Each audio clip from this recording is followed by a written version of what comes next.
আজকে রান্না হবে ডুমুর। তার জন্য ডুমুর দেখুন কি ছোট ছোট ডুমুর নিয়ে নিয়েছি, আর ডুমুরগুলোকে ভালোভাবে কেটে নেব। দেখুন সুন্দরভাবে ডুমুরগুলো দুফালি করে কেটে নিচ্ছি।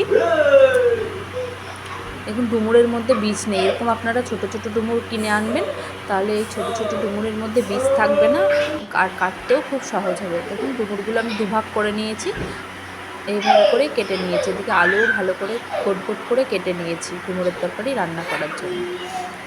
অনেকে ডুমুর ছাড়াতে কষ্ট হবে বলে ডুমুর খেতে চান না, কিন্তু একদম ছোটো ডুমুর কিনে আনলে ওগুলোর মধ্যে একটা বীজও থাকে না। দেখুন পুরো পরিষ্কার, একটা বীজও নেই।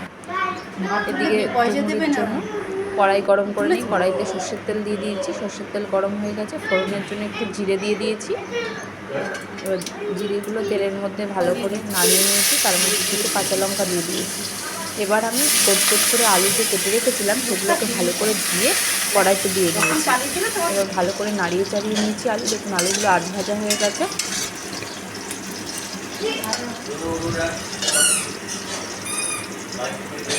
আলুগুলো একটু ভালো করে ভেজে নেবেন, তাহলে আর বেশি সিদ্ধ করার প্রয়োজন হবে না। একটু আদা বাটা দিয়ে দিলাম, হলুদ গুঁড়ো দিয়ে দিলাম।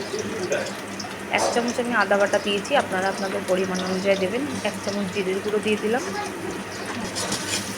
দিয়ে এবার ভালো করে মশলাটাকে কষিয়ে নিচ্ছি আলুর সাথে।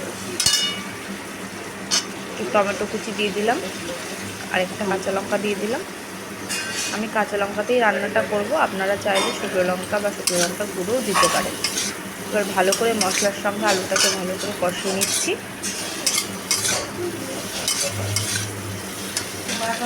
আলু টমেটো ভালো করে কষে গেছে।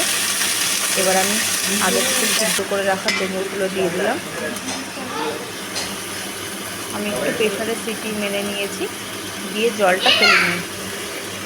আপনারা চাইলেও এইভাবে করেই ডুমুরটাকে সিদ্ধ করে নেবেন আর কষিয়ে নেবেন।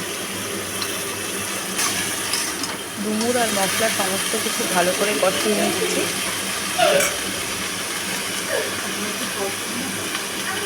আমার যেহেতু ডুমুরগুলো সিদ্ধ আগে থেকেই করা ছিল, এখানে বেশি সিদ্ধ করার কোনো প্রয়োজন নেই। একটু ভালো করে কষিয়ে জল দিলে হয়ে যাবে। দেখুন ভালোভাবে কষে গেছে। এবার আমি লবণ দিয়ে দিলাম,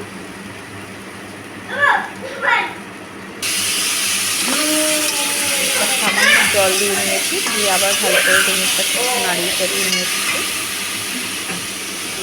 একটু আখের গুড় দিয়ে দেবো, আমি চিনির বদলে আখের গুড় ব্যবহার করব, আপনারা চাইলে চিনিও ব্যবহার করতে পারেন।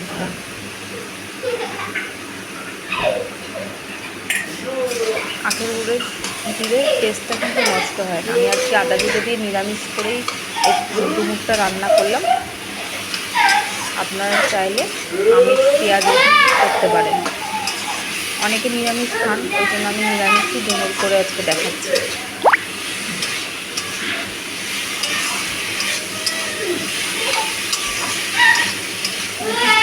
কি সুন্দরভাবে কষে গেছে, বুঝতেই পারছেন বেশ মাখো মাখোভাবে কষে গেছে। এবার আমি আগে থেকে গরম করে রাখা জলটা দিয়ে দিলাম। দেখতেই পাচ্ছেন কিরকম টকবক করে ফুটছে গরম জল দেওয়ার পর। আপনাদের এইভাবে ডুমুর রান্না কেমন লাগলো আমাকে জানাবেন। গরম মশলা দিয়ে দিলাম পরিমাণ মতো, ঘি দিয়ে দেবো, দিয়ে ভালো করে ডুমুরটা নাড়িয়ে চাড়িয়ে নামিয়ে নেব।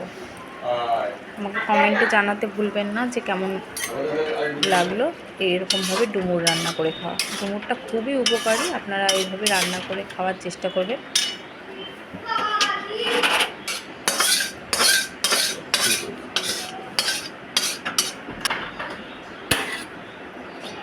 দেখুন পুরো রেডি হয়ে গেছে ডুমুর রান্না।